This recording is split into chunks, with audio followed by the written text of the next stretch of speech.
Essa casa é minha. As velhas se calam. Minha nora disse isso na frente de todo mundo, na minha própria sala, com as visitas dela me olhando com pena.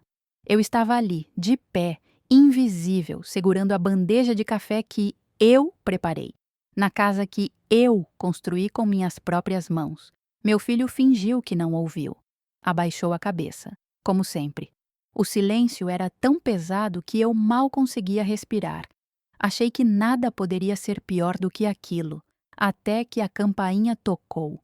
Quando meu filho abriu a porta, um homem de terno entrou. Ele olhou ao redor, percebeu o clima tenso e seus olhos encontraram os meus. Ninguém sabia quem ele era, nem eu tinha certeza do que ele faria, mas algo dentro de mim dizia que, finalmente, tudo estava prestes a mudar. Não cumprimentou ninguém com aqueles boa tarde automáticos e vazios que saem da boca sem pensar. Ele simplesmente observou. Os olhos dele, castanhos e atentos, percorreram cada canto daquela sala.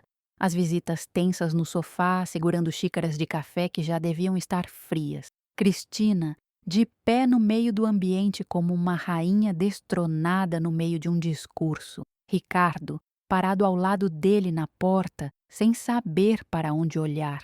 E eu, ainda na entrada da sala, com a bandeja nas mãos, trêmulas, invisível e ao mesmo tempo exposta demais. Senti meu coração acelerar ainda mais, se é que isso era possível. Quem era esse homem? O que ele estava fazendo aqui, justamente agora? E por que, de alguma forma estranha e inexplicável, sua presença me trazia uma sensação de alívio que eu não sentia há meses, talvez anos. Era como se alguém tivesse finalmente ligado a luz num quarto escuro onde eu estava tropeçando, sozinha, há tempo demais. Cristina foi a primeira a quebrar o silêncio. Ela sempre foi assim, incapaz de ficar calada por muito tempo, sempre precisando controlar a narrativa, sempre querendo ser o centro das atenções. Ela esticou o pescoço, franzindo o senho como quem tenta identificar um intruso indesejado, e perguntou com aquela voz que ela sempre usava quando queria parecer importante, poderosa, no controle de tudo. Quem é o senhor? Temos alguma visita marcada que eu não esteja sabendo?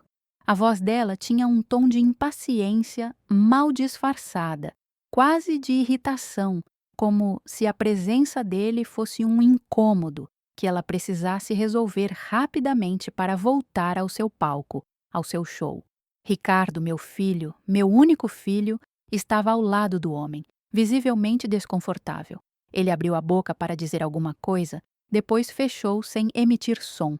Engoliu seco. Tentou de novo. Mãe, ele disse que ele quer dizer, mas parou no meio da frase, inseguro, perdido, como sempre foi. Ricardo nunca soube lidar com conflitos. O homem finalmente falou. A voz dele era tranquila, educada, mas havia uma firmeza nela, uma solidez que não deixava margem para dúvidas ou intimidações. Boa tarde a todos. Meu nome é Dr. Fernando Carvalho. Sou advogado e atuo há muitos anos como conselheiro jurídico de Dona Helena. Ele fez uma pausa calculada, deixando a informação se espalhar pelo ambiente como óleo sobre água, e então virou o rosto completamente na minha direção.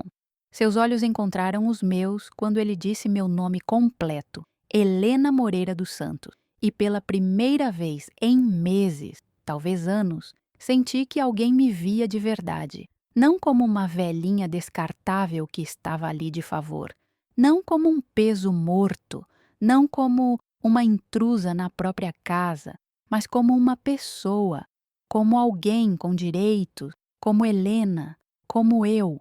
Cristina piscou várias vezes seguidas, confusa, quase atordoada pela revelação. Advogado? Que advogado? Desde quando? Ela nunca mencionou nada disso para a gente. Ricardo, você sabia alguma coisa? Ela virou-se bruscamente para o meu filho, os olhos buscando apoio, esperando que ele confirmasse que aquilo tudo era absurdo, que eu estava louca. que eu estava inventando coisas, que eu estava senil. Mas Ricardo apenas balançou a cabeça lentamente, mudo, com a boca entreaberta, perdido. Cristina voltou a olhar para mim, depois para Dr. Fernando, e pela primeira vez desde que ela entrou nessa casa anos atrás como minha nora, vi algo nos olhos dela que nunca tinha visto antes: medo, insegurança genuína. A sensação de que talvez, só talvez, ela não estivesse no controle absoluto de tudo como sempre acreditou estar. Ela respirou fundo, recompôs-se rapidamente. Cristina sempre foi boa nisso, em esconder emoções, em colocar máscaras, e falou novamente, dessa vez tentando parecer racional, quase maternal, condescendente. Olha, doutor, com todo o respeito ao senhor e à sua profissão, a gente não sabia que a minha sogra tinha contratado serviços jurídicos. Ela anda meio confusa ultimamente, sabe como é? A idade vai chegando, a memória vai falhando. Talvez tenha sido algum mal-entendido, alguma confusão dela.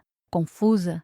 Ela me chamou de confusa na frente de todo mundo, na frente das amigas dela, na frente dos vizinhos, na frente dele, como se eu fosse senil, incapaz, alguém que não sabia mais distinguir a realidade da fantasia. Dr. Fernando não respondeu a ela imediatamente. Ele simplesmente ignorou o comentário, como se Cristina não tivesse dito nada relevante, e caminhou calmamente até mim.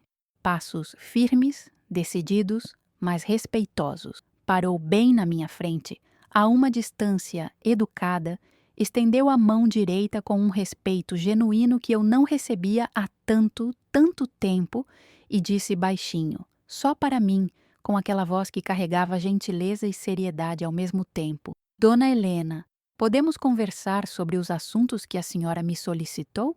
Assenti com a cabeça. Sim, podemos. Minhas mãos tremiam levemente enquanto ainda seguravam a bandeja. Não de medo. Era alívio. Era raiva finalmente encontrando uma saída.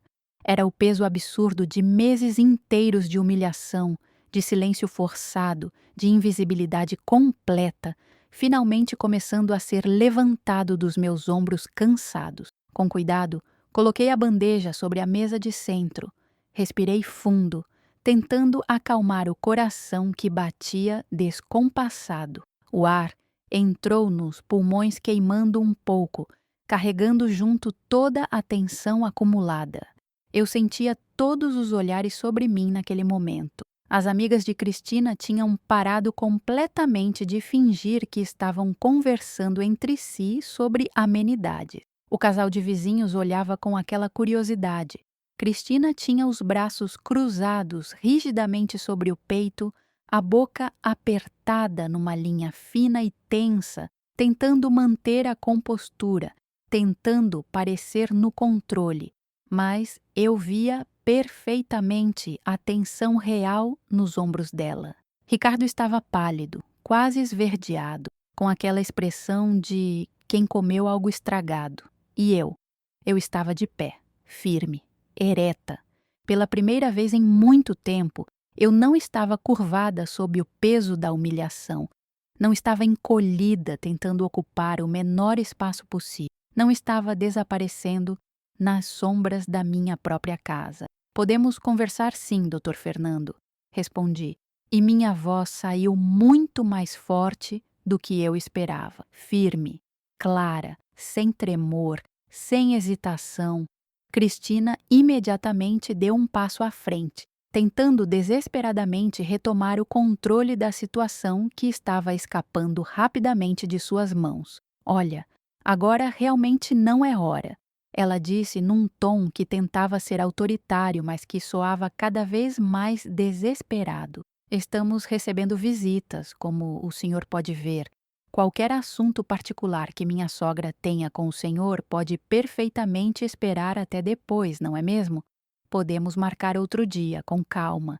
Ela forçou um sorriso tenso na direção das amigas, tentando amenizar, tentando fazer tudo parecer normal, controlado, sob o domínio completo dela. Mas Dr. Fernando não se abalou nem um milímetro. Ele virou-se calmamente para Cristina, mantendo aquela educação profissional e ao mesmo tempo fria, distante, e disse com todas as letras, pausadamente: Na verdade, senhora Cristina, este assunto não pode esperar de forma alguma. É urgente e diz respeito direta e exclusivamente a esta casa, a esta propriedade, ao imóvel onde todos nós estamos neste exato momento. O silêncio que caiu na sala nesse instante foi de uma natureza completamente diferente de todos os silêncios anteriores. Não era mais aquele silêncio constrangedor de quem presencia uma humilhação e não sabe o que fazer. Era outra coisa. Era tensão pura. As amigas de Cristina se entreolharam rapidamente, desconfortáveis, como se subitamente percebessem que talvez, definitivamente, não devessem estar ali presenciando aquilo. O casal de vizinhos baixou os olhos para as próprias mãos entrelaçadas, mexendo nervosamente nos dedos. Meu filho Ricardo ficou ainda mais pálido, se é que isso era possível, e engoliu seco mais uma vez. E Cristina? Cristina percebeu naquele exato momento de revelação que ela tinha perdido o controle total da situação, que algo muito maior do que ela imaginava estava acontecendo, algo que ela não planejou, algo que ela não esperava, algo que ela não conseguiria mais manipular ou controlar. Dr. Fernando não perdeu tempo. Ele se virou ligeiramente na direção de Ricardo e disse, com aquela mesma voz firme e educada: Senhor Ricardo, o senhor poderia, por gentileza, nos dar um momento de privacidade? O que preciso discutir com sua mãe é de natureza confidencial e diz respeito a assuntos legais dela. Ricardo piscou, confuso, olhando alternadamente para mim, para Cristina e para Dr. Fernando. Ele parecia uma criança perdida num shopping lotado. Eu não posso ficar? Quer dizer, ela é minha mãe, eu tenho direito de saber. Dr. Fernando o interrompeu gentilmente, mas com firmeza. Com todo respeito, Sr. Ricardo, este é um assunto entre advogado e cliente. Dona Helena tem todo o direito à privacidade sobre seus assuntos pessoais e jurídicos. Cristina deu um passo à frente, indignada. Isso é um absurdo. Esta é a nossa casa. A gente tem direito de saber o que está acontecendo aqui. A voz dela tinha subido de tom, estava ficando estridente, desesperada. As amigas dela se mexeram desconfortavelmente no sofá.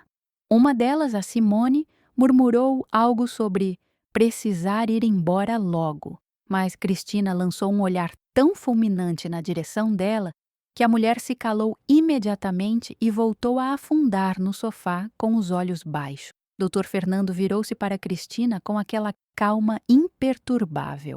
Na verdade, senhora, este é um dos pontos que precisamos esclarecer. A questão da propriedade deste imóvel. Ele fez uma pausa dramática. Mas, para isso, preciso conversar primeiro com minha cliente, Dona Helena. Em particular, senti meu coração disparar ainda mais. Cliente.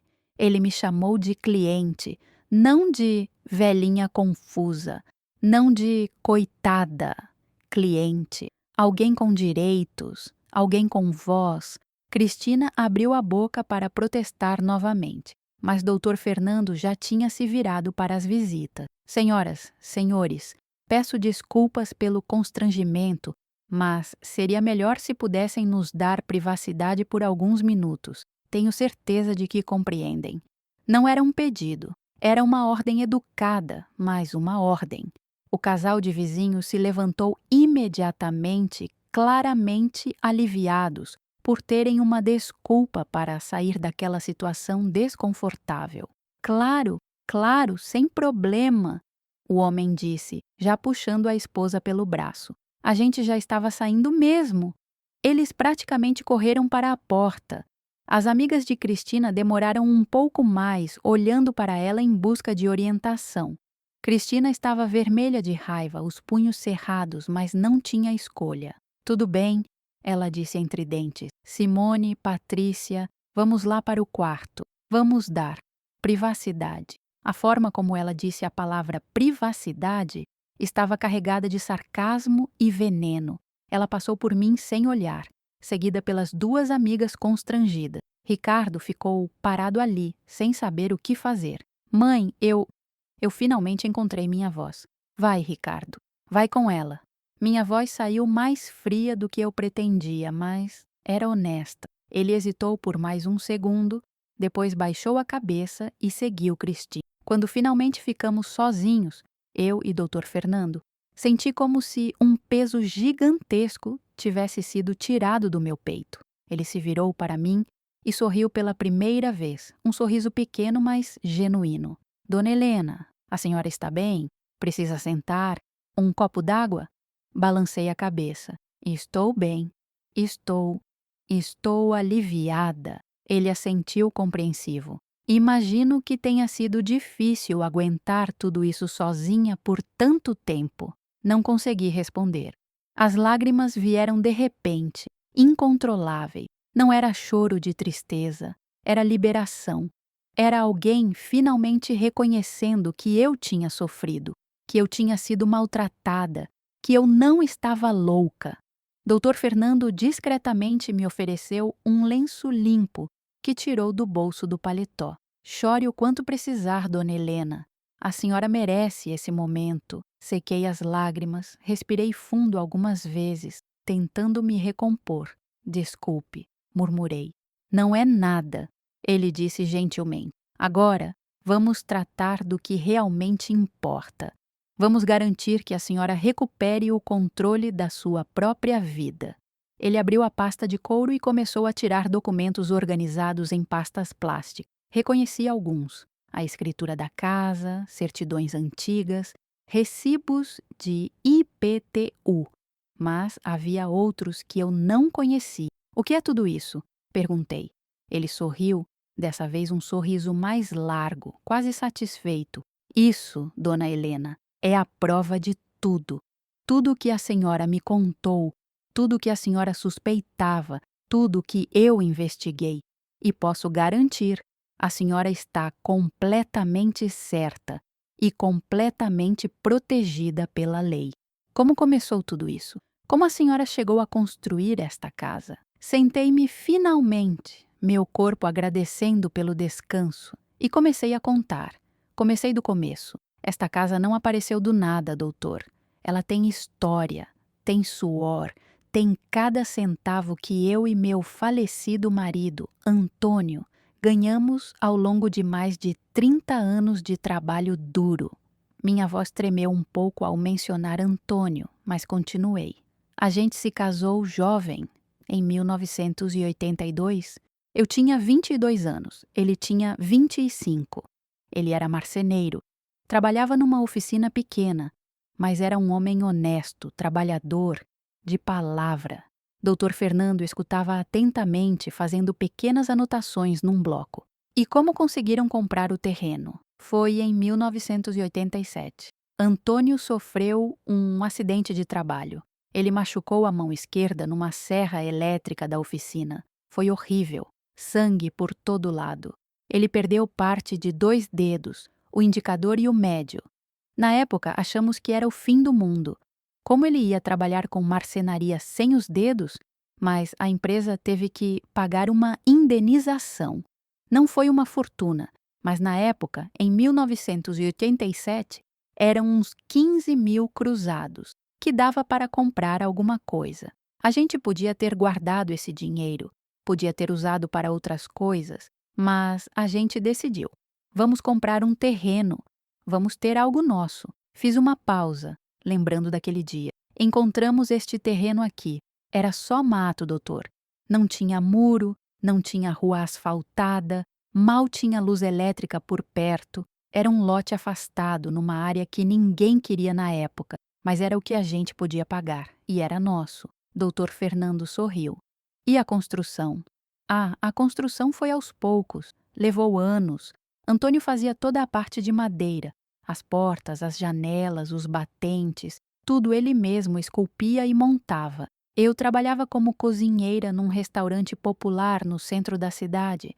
Acordava às 4 da manhã todos os dias, Voltava só depois das 3 da tarde e ainda cuidava do Ricardo, que era pequeno, tinha uns 5, 6 anos na época. Nos finais de semana, eu ajudava o Antônio a construir.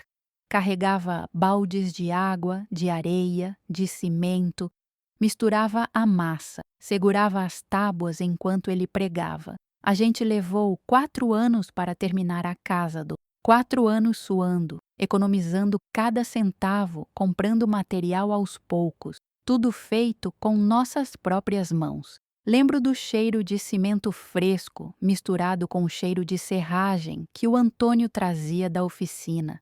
Lembro das minhas costas doendo de tanto carregar peso. Lembro de dormir exausta, mas feliz, porque a gente estava construindo algo nosso, algo que ninguém poderia tirar da gente. Doutor Fernando estava emocionado, eu podia ver nos olhos dele. E quando ficou pronta? Em 1991, quando finalmente colocamos o portão de ferro, que o Antônio soldou ele mesmo, aprendeu só para fazer isso. Eu chorei. Chorei de alívio, chorei de orgulho, chorei de felicidade. Esta casa era a prova de que a gente conseguiu. Antônio morreu em 2003. Infarto fulminante. Ele tinha acabado de completar 52 anos. Foi na oficina dele, no meio de um trabalho.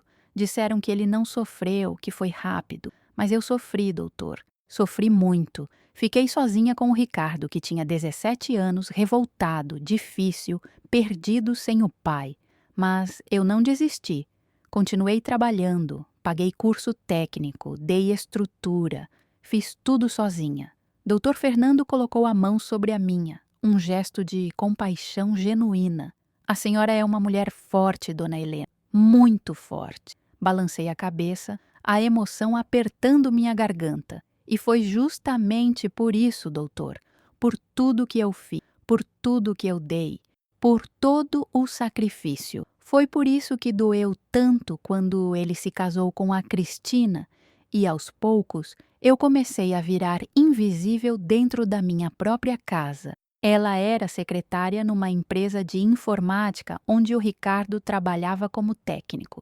Bonita, loira, 10 anos mais nova que ele, cheia de planos e ambições. No começo, ela era doce comigo. Me chamava de sogra querida, elogiava minha comida, dizia que adoraria morar numa casa como a minha um dia. Eu, ingênua, achei que tinha ganhado uma filha. A amargura na minha voz era impossível de esconder.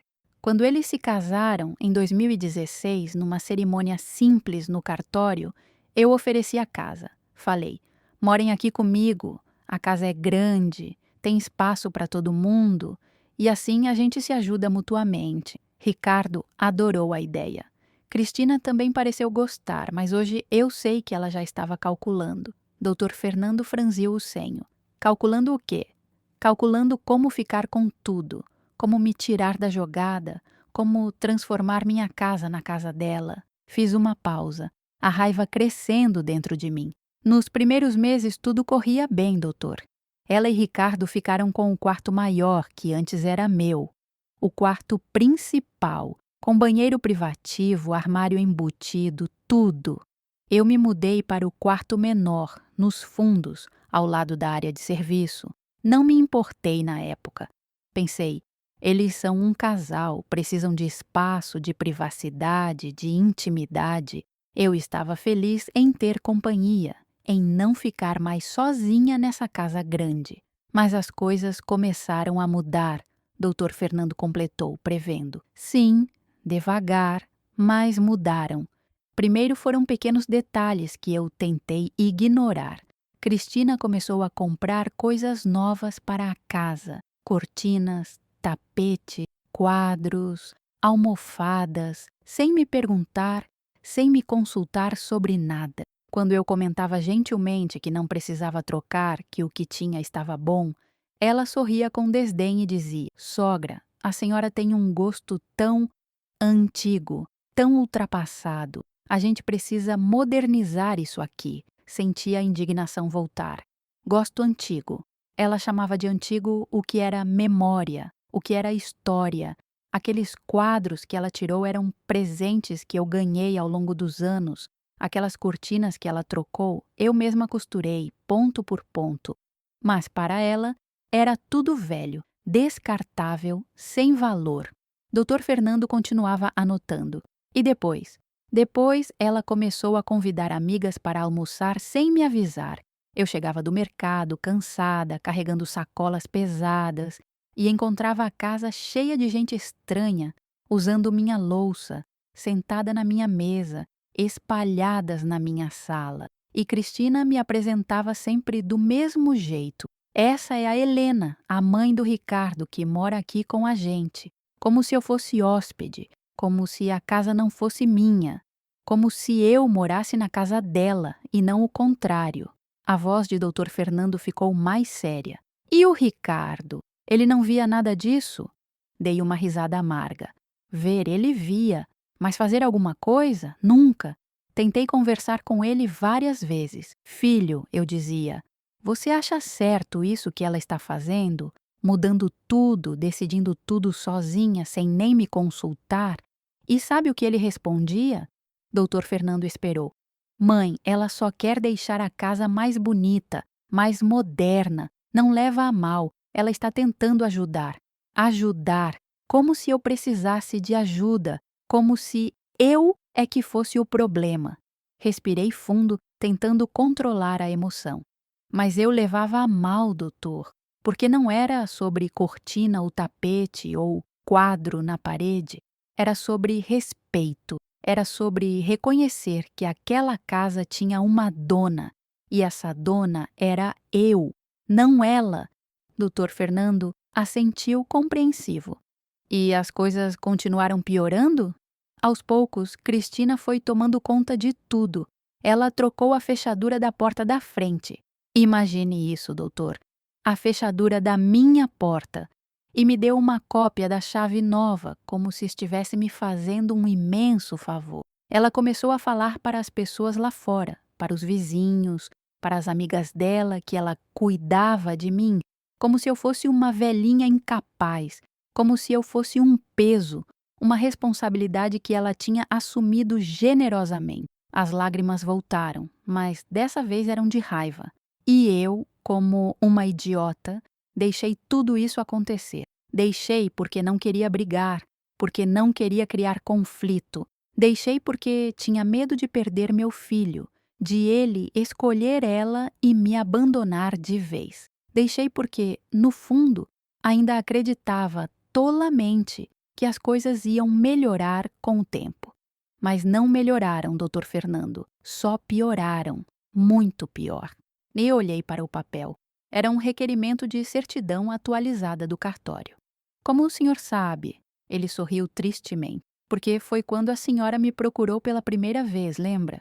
Na rua, naquele dia de março, a senhora parecia assustada. A memória voltou claramente. É verdade, foi quando eu peguei a Cristina mexendo nos meus documentos. Dr. Fernando se inclinou para a frente, interessado. Conte-me exatamente o que aconteceu. Foi numa terça-feira. Lembro perfeitamente porque era dia de feira e eu sempre ia à feira nas terças. Mas naquele dia, voltei mais cedo porque tinha esquecido a carteira em casa. Quando entrei, ouvi um barulho no meu quarto. Fui ver o que era e lá estava ela, Cristina, dentro do meu guarda-roupa, com a porta aberta, vasculhando uma caixa onde eu guardava documentos importantes, escritura da casa, certidões, recibos velhos de IPTU, fotos antigas, tudo. A raiva voltou fresca, como se fosse ontem. Quando ela me viu parada na porta, levou um susto enorme, deu um pulo, fechou a caixa rapidamente, quase derrubando tudo. Ai, sogra! Ela disse com aquela voz aguda dela. A senhora me assustou. Não ouvi você chegar.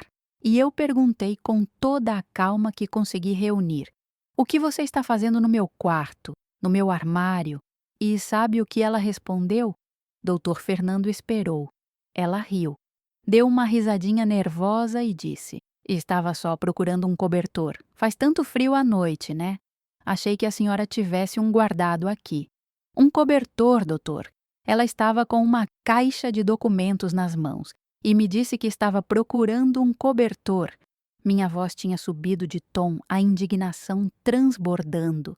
Dr. Fernando balançou a cabeça, claramente já esperando esse tipo de história. E, depois desse incidente, fiquei alerta. Comecei a prestar mais atenção em tudo, e foi quando notei que alguns documentos meus tinham sumido da caixa. Não estavam mais lá. Perguntei para o Ricardo: Filho, você sabe por que a Cristina estava mexendo na minha caixa de documentos? Porque ela estava com a escritura da casa. E ele ficou sem graça, evitou meu olhar e murmurou: Ah, mãe, é que a gente está pensando em fazer uma reforma na casa. Ela queria ver se o terreno está tudo certinho no papel, se as medidas conferem, essas coisas. Fiz uma pausa dramática. Reforma? Que reforma? Ninguém tinha me consultado, ninguém tinha me pedido autorização, ninguém tinha me falado nada. Eles estavam decidindo sobre a minha casa como se eu não existisse, como se eu já estivesse morta e enterrada. Dr. Fernando assentiu. E foi aí que a senhora me procurou. Sim, foi. Preciso saber se minha casa está segura, se meu nome ainda está nos papéis todos, se ninguém mexeu em nada. E o senhor ficou preocupado. Lembro perfeitamente. Ele sorriu. Fiquei mesmo. E perguntei: Dona Helena, a senhora acha que alguém tentou mexer em alguma coisa? Tem alguma razão específica para essa preocupação? E a senhora respondeu: Acho que sim, completei. E você me disse para juntar todos os documentos que eu tinha e marcar uma reunião no seu escritório. Exatamente. E quando a senhora veio, trouxe tudo direitinho: escritura original, recibos de IPTU dos últimos 20 anos, comprovante de pagamento de água e luz, tudo em dia, tudo no seu nome. Dr. Fernando pegou uma pasta específica. Pedi todos os documentos que a senhora tinha, conferi tudo no cartório, fiz buscas detalhadas em todos os registros e te dei a notícia. Dona Helena, a casa está registrada unicamente no seu nome. Ninguém conseguiu mexer, ainda. Mas se a senhora assinar qualquer papel que eles pedirem sem ler com atenção, sem ter um advogado presente, pode perder tudo. Senti um frio na espinha só de lembrar. Eles vão tentar me fazer assinar alguma coisa? Eu perguntei.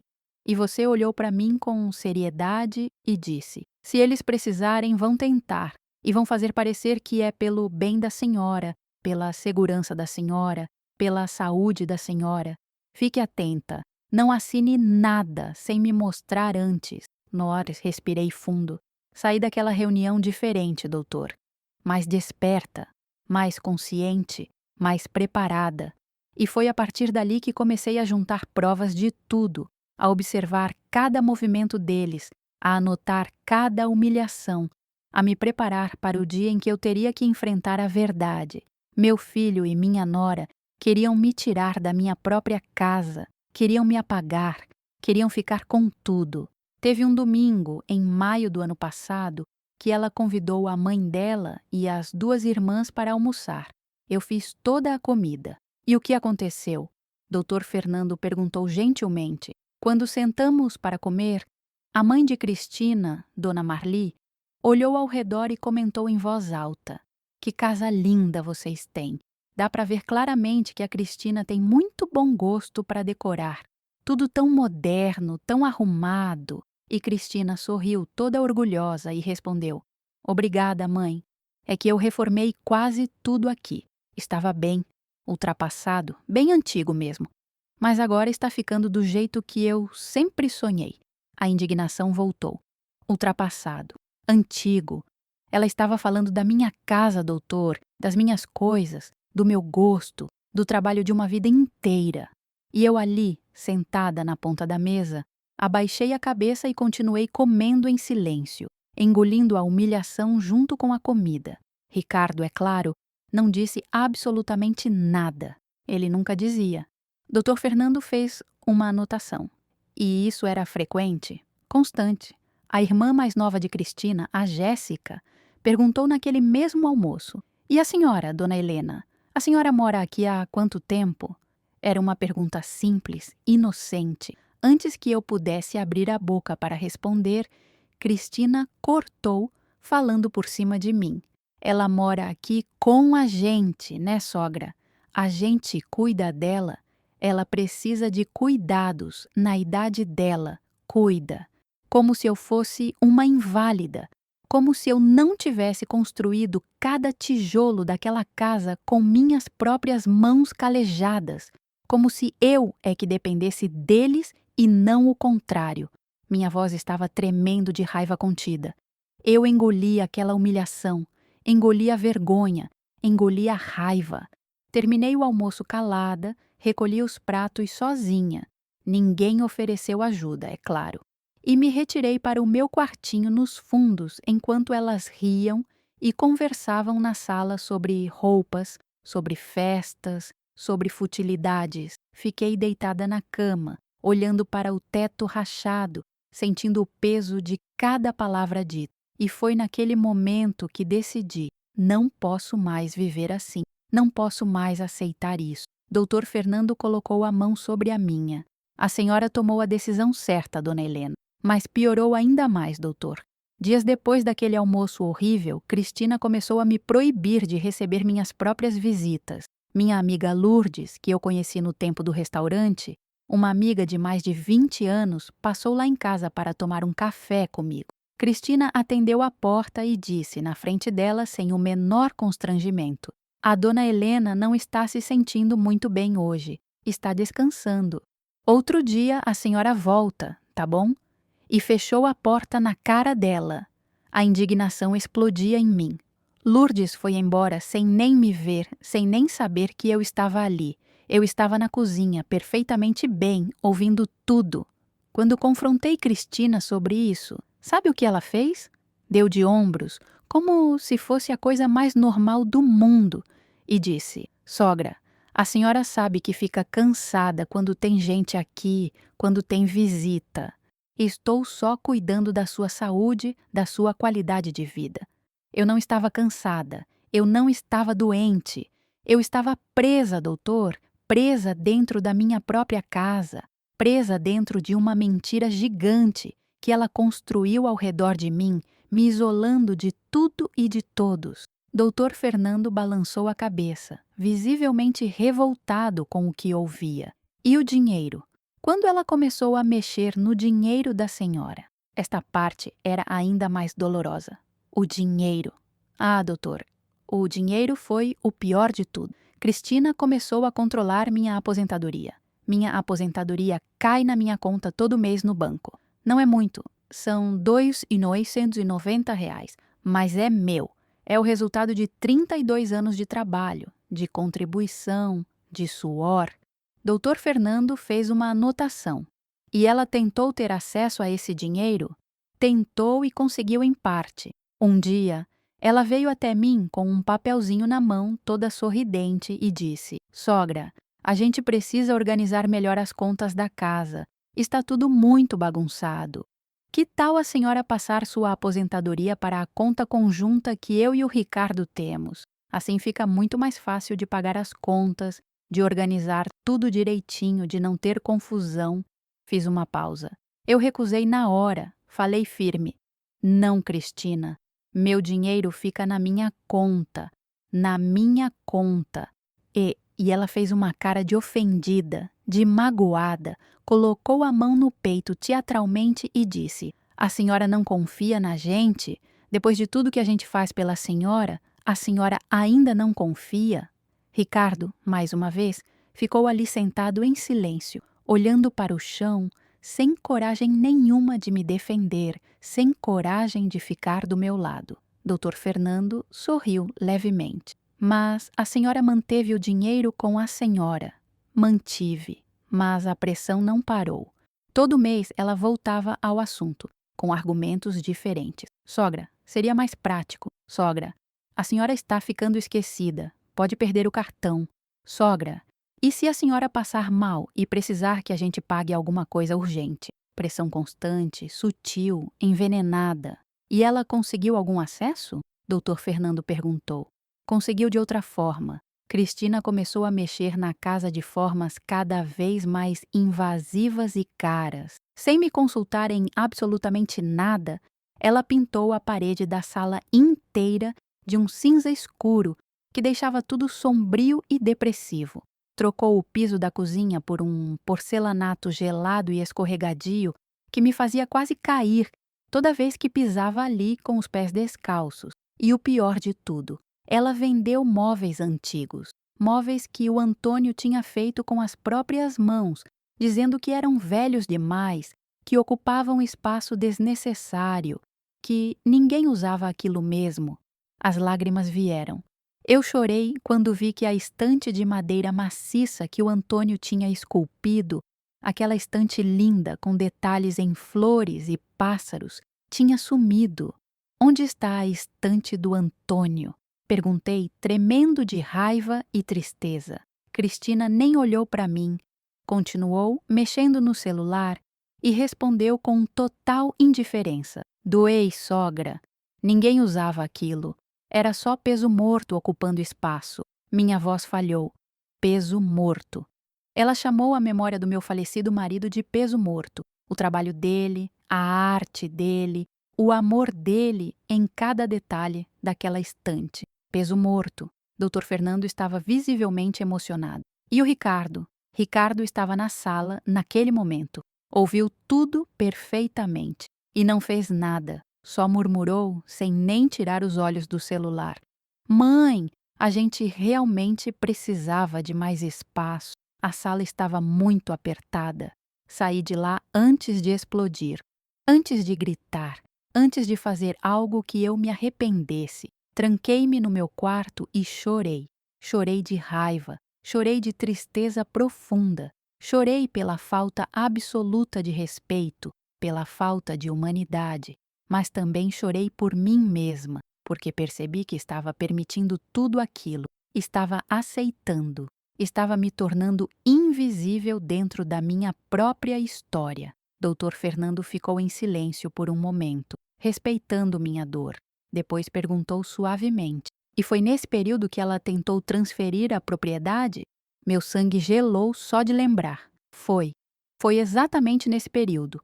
Uma tarde eu estava no quintal estendendo roupa, porque, obviamente, eu ainda fazia todas as tarefas da casa, lavava a roupa de todo mundo, limpava, cozinhava e ouvi Cristina ao telefone.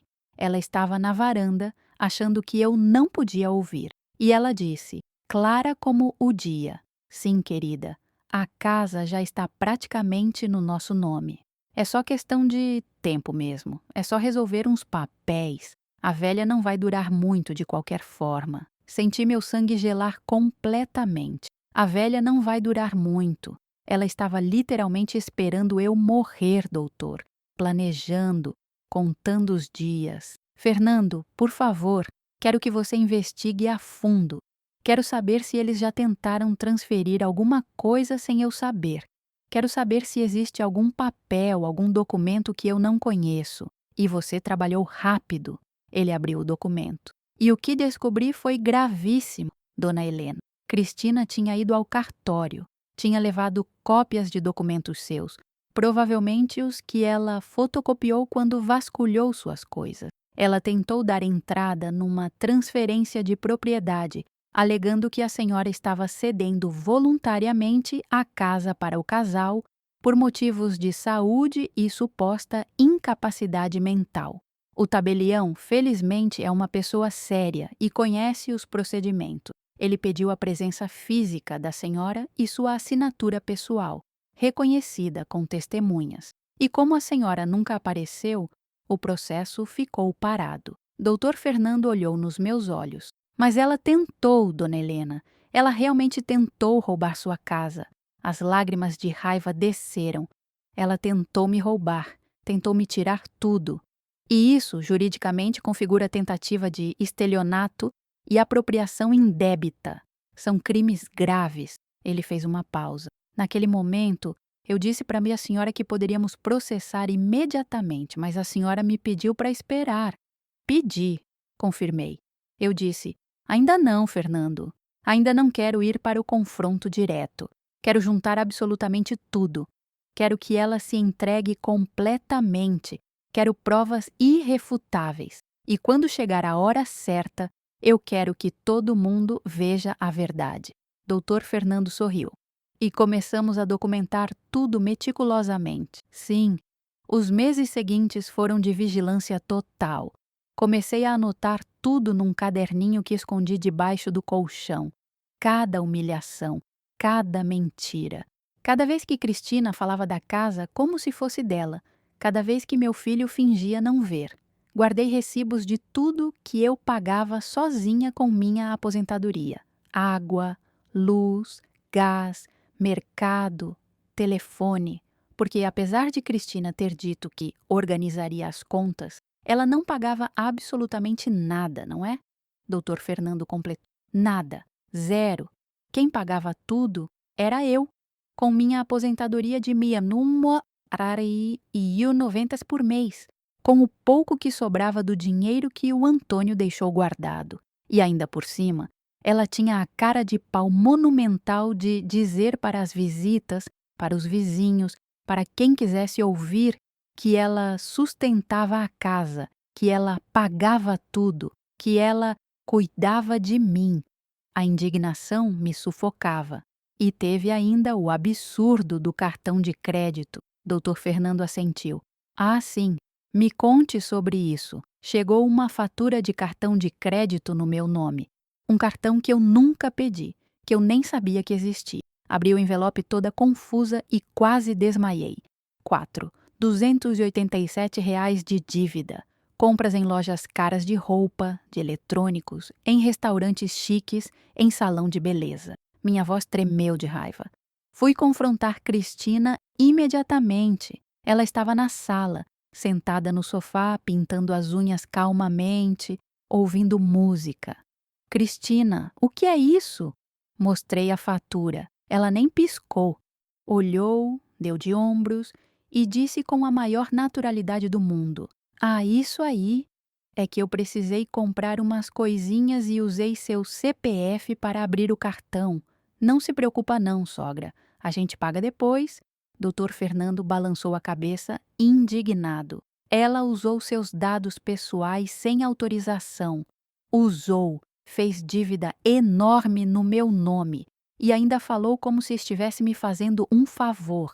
Eu disse, tremendo de raiva: Você não vai pagar nada. Você vai cancelar esse cartão agora. Ela revirou os olhos, suspirou irritada e disse: Que exagero, sogra. Que drama. Está tudo sob controle. A senhora é muito exagerada mesmo. E a senhora tomou providências, Dr. Fernando afirmou. Tomei. Fui direto ao banco no dia seguinte. Expliquei que não autorizei nada. Abri uma contestação formal, bloqueei o cartão, exigi que investigassem. E Cristina ficou absolutamente furiosa. Foi a primeira vez que ela gritou comigo abertamente, sem disfarce nenhum. O que ela disse? Ela gritou: A senhora é uma ingrata sem noção. A gente faz tudo por você, abre a casa para você, cuida de você, e você vem com essas birras ridículas. E Ricardo, pela primeira vez, tomou partido, mas não foi o meu. Ele disse, com aquela voz cansada dele: Mãe, você podia ter resolvido isso de outro jeito, conversado melhor. Agora a Cris ficou chateada à toa. As lágrimas vieram novamente. Chateada à toa. Eu que fui roubada, eu que tive meu nome sujo, eu que fui vítima. Mas o problema era que eu tinha chateado a Cristina. Saí daquela discussão sabendo com absoluta certeza que havia perdido meu filho completamente. Ele não era mais meu, ele era dela. E ela sabia disso perfeitamente. Fechei os olhos, sentindo a humilhação voltar. A maldita festa foi quando tudo explodiu de vez. Me conte. Cristina decidiu, do nada, que faria uma festa de inauguração da casa reformada. Reforma que eu nunca autorizei. Inauguração de uma casa que sempre foi minha. Ela mandou fazer convites impressos, contratou um pequeno buffet, comprou bebidas caras, decoração, tudo. Gastou uma fortuna. Dr. Fernando franziu o senho. E de onde veio o dinheiro? Exatamente o que eu perguntei. Quando questionei de onde tinha saído a grana para tudo aquilo, ela deu uma risadinha irônica, superior, e disse: "Ah, sogra, a gente tem nossas fontes, a gente sabe se virar.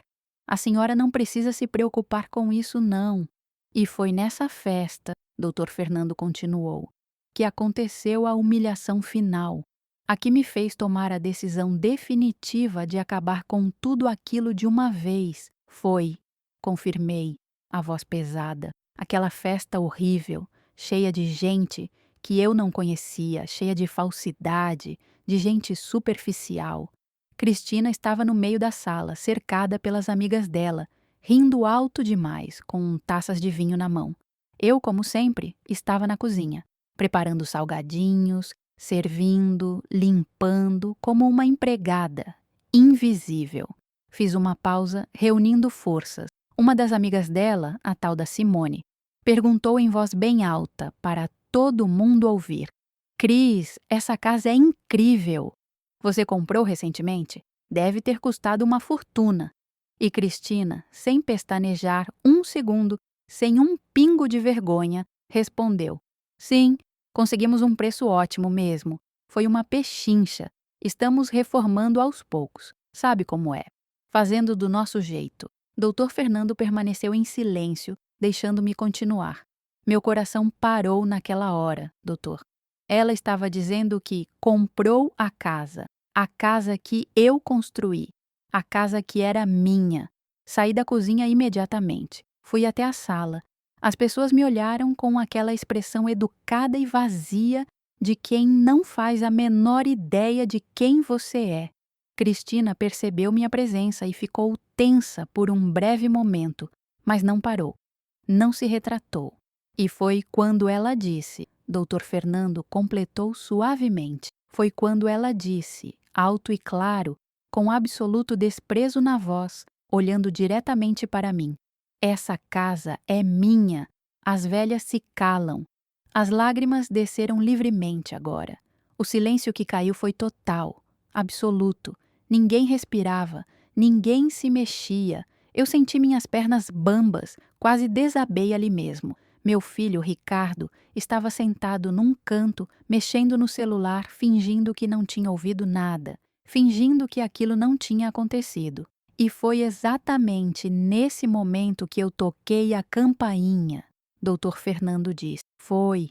E tudo começou a mudar.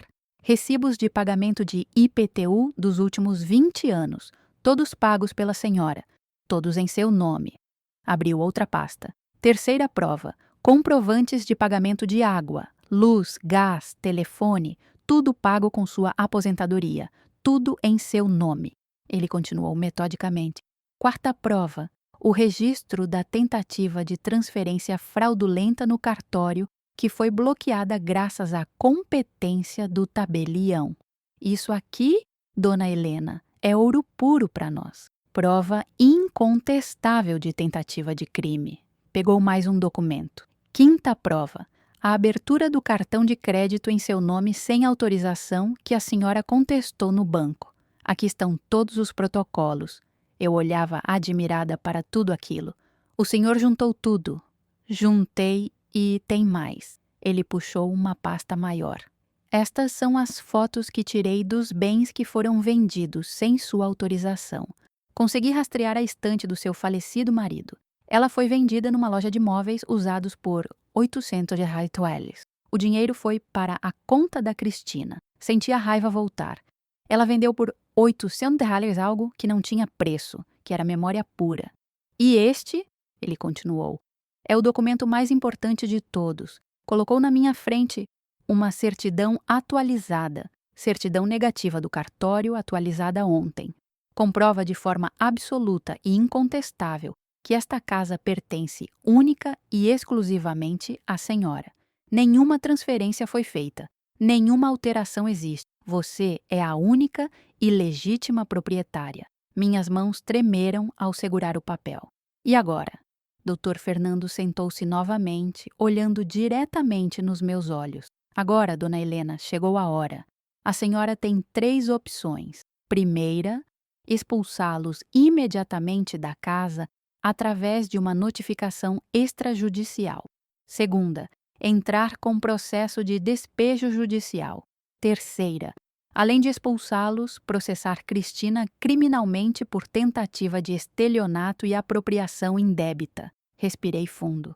Quero a primeira opção.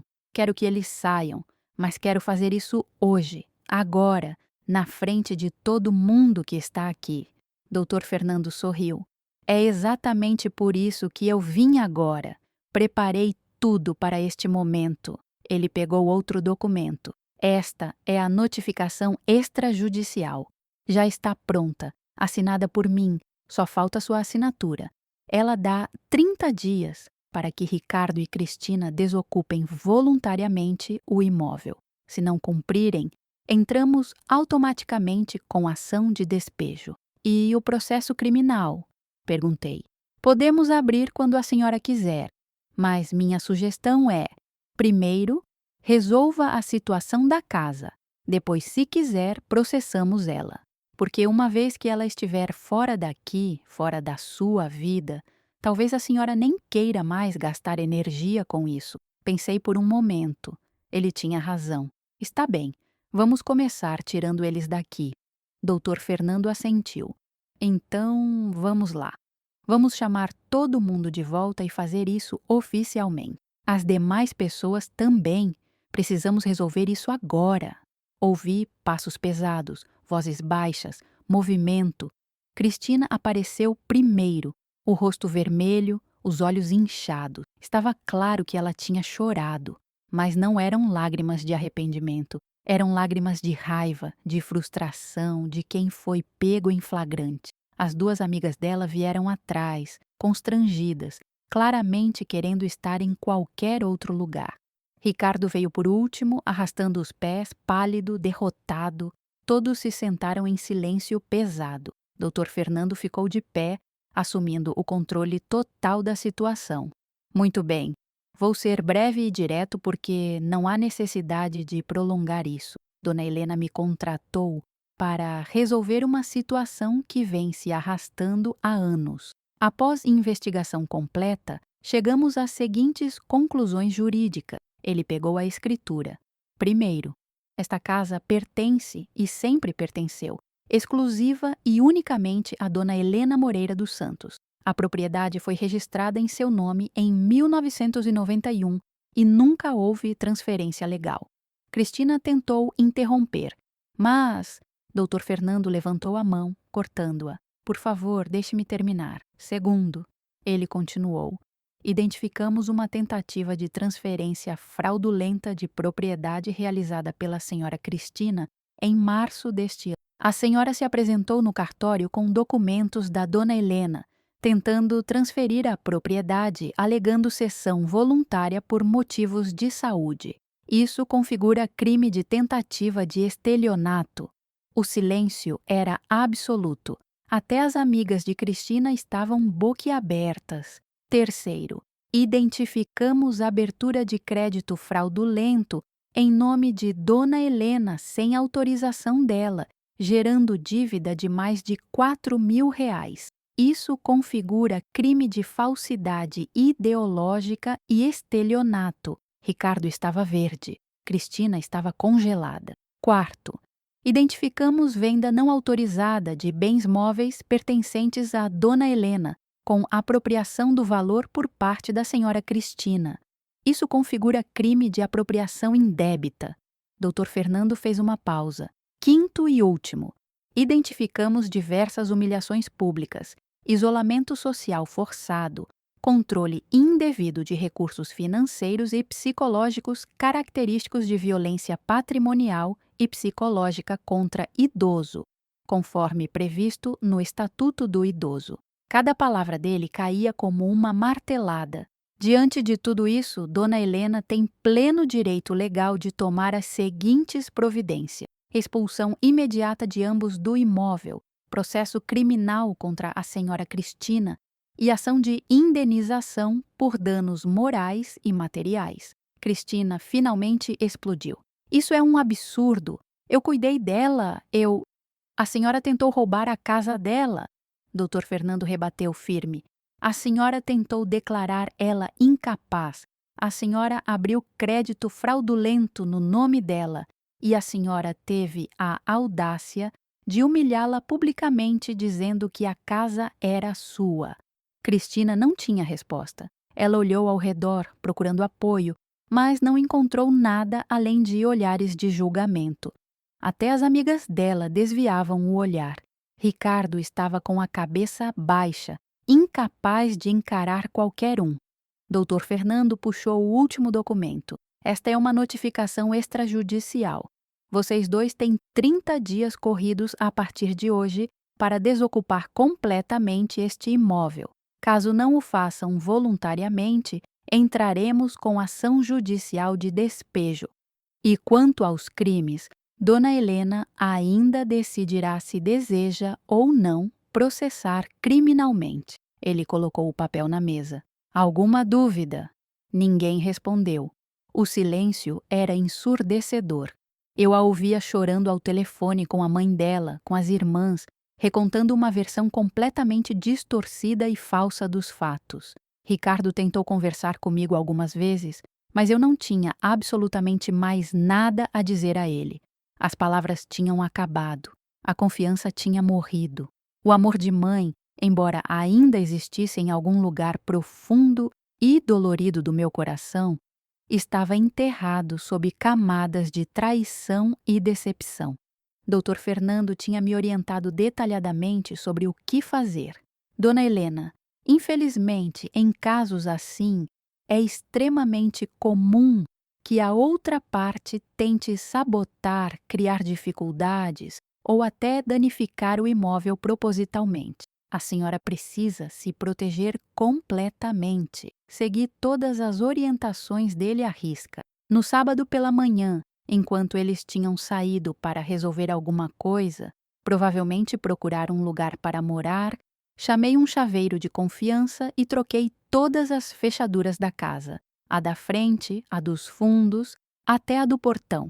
Mandei fazer 3 jogos de chaves. Um para mim, um reserva que deixei com o Dr. Fernando e outro com Lourdes, minha amiga. Quando Ricardo e Cristina voltaram naquela tarde e perceberam que as chaves antigas não funcionavam mais, Cristina explodiu completamente. Ela bateu na porta com força, gritando: "Abra essa porta! Abra agora!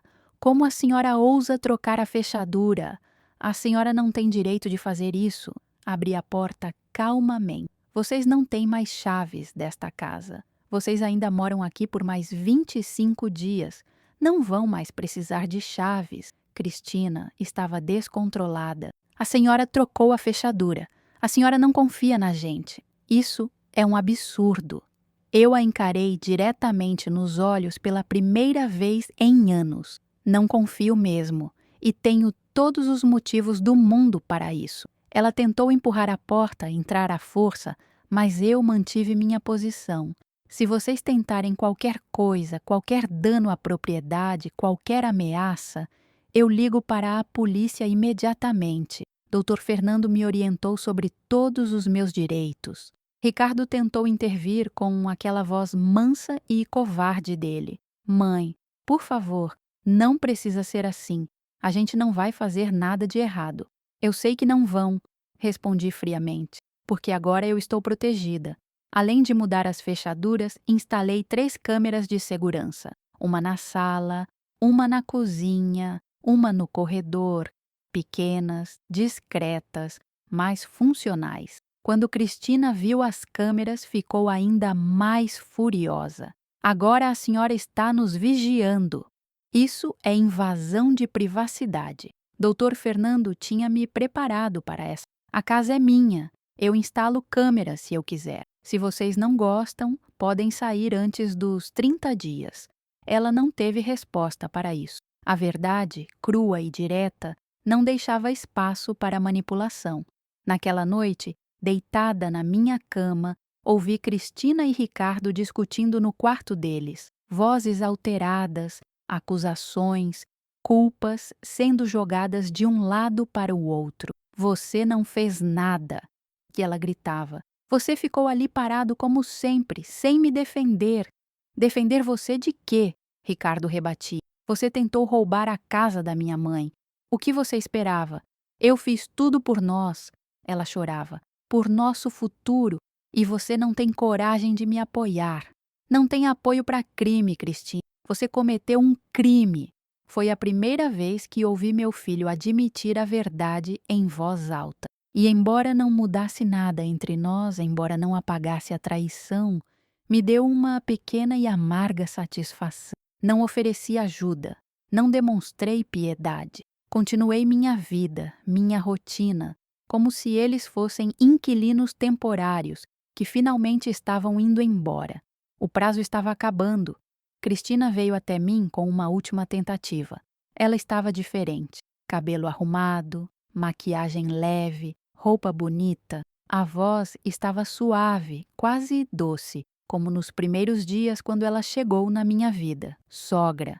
Ela começou sentando-se ao meu lado no sofá sem pedir permissão. Eu sei que eu errei. Eu sei que magoei muito a senhora. E eu quero, do fundo do meu coração, pedir desculpas sinceras por tudo. Olhei para ela, sem expressar absolutamente nada, sem raiva, sem tristeza, apenas vazio. Ela continuou. Eu estava desesperada, sabe? A gente estava com dificuldades financeiras sérias que a senhora nem sabia. E eu achei que se a casa estivesse no nosso nome, a gente conseguiria fazer um empréstimo grande no banco, resolver nossas dívidas. Mas foi errado. Eu vejo isso agora muito claramente. Mentira. Eu sabia que era mentira, mas deixei ela continuar. A senhora podia nos dar uma segunda chance, uma oportunidade de recomeçar. A gente promete mudar completamente, promete respeitar. A senhora nem precisa cancelar a notificação se não quiser. Só deixa a gente ficar mais um tempo, só até a gente se reorganizar financeiramente. Ela até colocou a mão sobre a minha num gesto teatral de súplica. Retirei minha mão devagar, calmamente. Não. A máscara dela caiu instantaneamente. O doce desapareceu. O verdadeiro rosto surgiu. Raiva, frustração, ódio mal disfarçado. A senhora é cruel. A senhora é uma velha egoísta que não pensa em ninguém além de si mesma. A gente abriu a casa para a senhora, cuidou da senhora e agora a senhora nos joga fora como lixo. Levantei-me calmamente, mantendo minha dignidade. Eu sou uma mulher que construiu essa casa com o próprio suor ao longo de décadas, que trabalhou a vida inteira em empregos duros, que criou um filho sozinha depois de ficar viúva, que foi generosa demais e confiou nas pessoas erradas. Mas agora eu aprendi. E não vou mais permitir que me desrespeitem, que me humilhem, que tentem me roubar. Cristina ainda tentou gritar, ainda tentou me culpar, ainda tentou me fazer sentir mal. Mas eu já estava saindo da sala. Não havia mais nada a ser dito. As palavras tinham perdido todo o poder sobre mim. Dr. Fernando me ligou naquele mesmo dia à tarde. Dona Helena, o prazo está terminando. Eles sinalizaram que vão sair voluntariamente? Suspirei pesadamente. Acho que sim, mas não confio completamente neles. Ele concordou.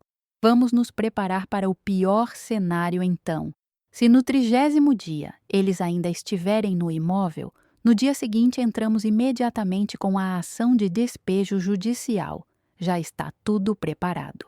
Agradeci a ele mais uma vez. Desliguei o telefone e olhei ao redor da minha sala. Em breve, ela seria só minha novamente. Completamente minha. Como sempre, deveria ter sido. No 27º dia, 3 dias antes do prazo final, Ricardo e Cristina finalmente deixaram a casa. Não houve despedida dramática. Não houve abraço falso. Não houve discurso de reconciliação. Eles simplesmente colocaram as últimas malas no carro, as últimas caixas no baú de um caminhão pequeno e velho que alugaram e foram embora em silêncio pesado. Ricardo olhou para trás uma única vez enquanto fechava o portão. Só uma vez. Eu estava na janela da sala, de pé, observando tudo.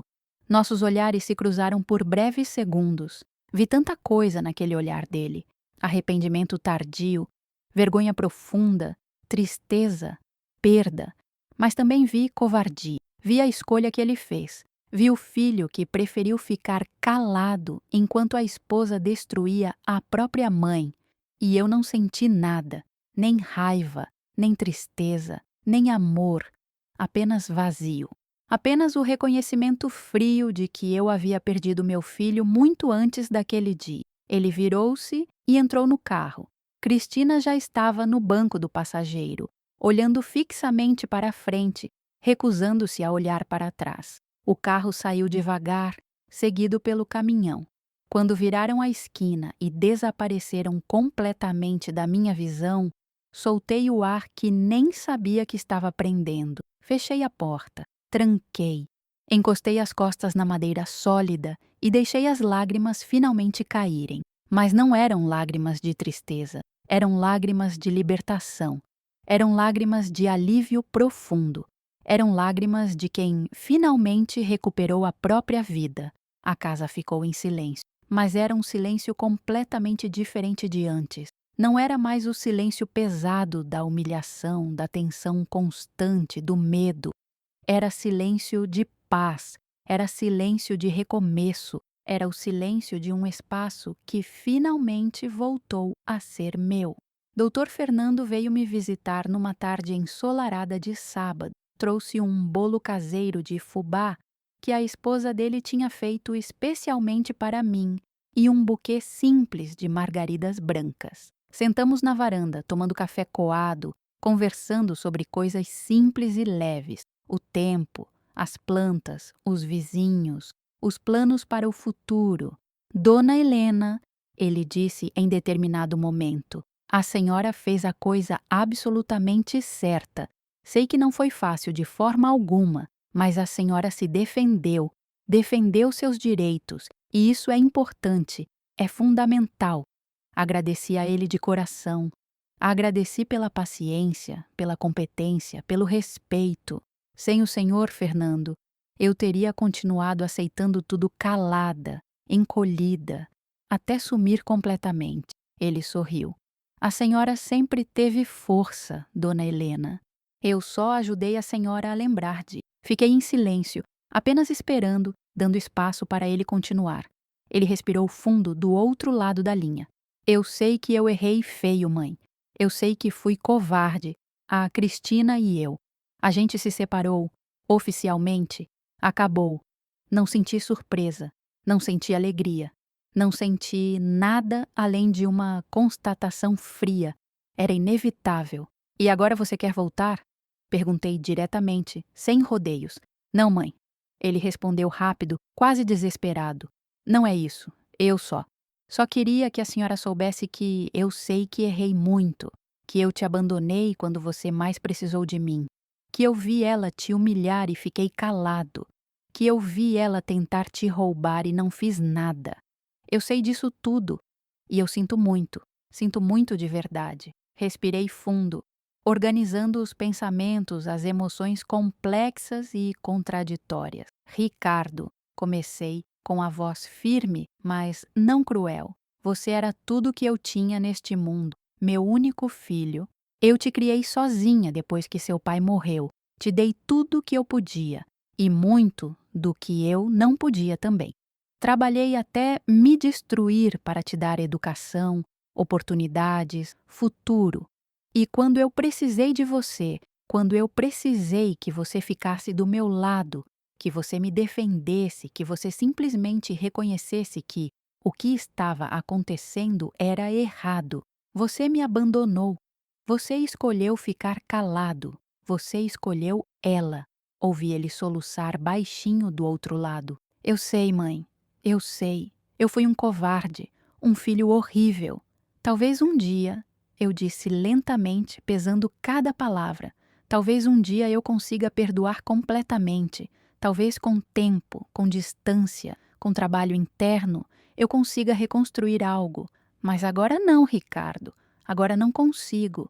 Agora eu preciso cuidar de mim, preciso me curar das feridas que vocês deixaram, preciso me reconstruir. Eu entendo, ele murmurou. Eu só queria que a senhora soubesse que eu sei que errei e que eu sinto muito. Eu sei que você sente, respondi. E um dia, quem sabe, a gente converse de novo. Mas não agora. Desliguei o telefone e chorei.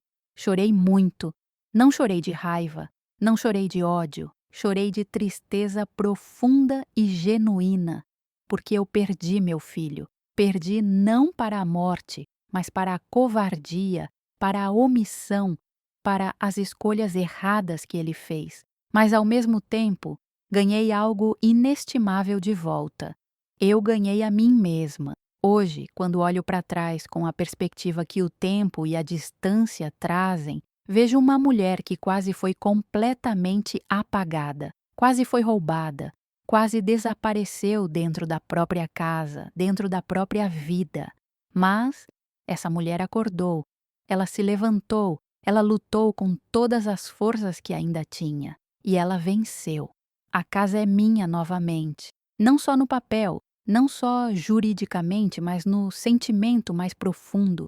Cada cômodo respira a minha história novamente. A cozinha onde eu preparava comida para o Antônio com tanto amor. A sala onde Ricardo aprendeu a engatinhar e depois a andar. O quintal onde plantei jasmim, rosas, manjericão, hortelã. Tudo isso é meu. E ninguém nunca mais vai tirar isso de mim, porque foi exatamente isso que aconteceu. Eu recuperei minha dignidade. Cristina ainda mora na cidade. Às vezes cruzo com ela na rua, no mercado, na farmácia. Ela desvia o olhar imediatamente, baixa a cabeça, apressa o passo. Ricardo também. Eu não desvio. Eu mantenho a cabeça erguida, os ombros retos, o olhar firme, porque eu não tenho nada do que me envergonhar. Eu fui a vítima, eu fui a injustiçada, e eu venci. E eu sigo em frente, um dia de cada vez, uma pequena alegria de cada vez, cuidando das minhas plantas, recebendo minhas amigas para o café, assistindo meus programas favoritos, cozinhando para mim mesma, vivendo na minha casa, a casa onde construí memórias lindas e dolorosas, a casa onde chorei e onde amei, a casa onde quase fui destruída, mas onde também renasci. Esta casa, com suas paredes que eu mesma ajudei a erguer, com seu teto que protege minhas memórias, com seu quintal florido que simboliza recomeços. Esta casa é minha, sempre foi minha e sempre será. O que faria se essa história tivesse acontecido com você? Já ouviu ou viveu algo parecido? Me conta nos comentários.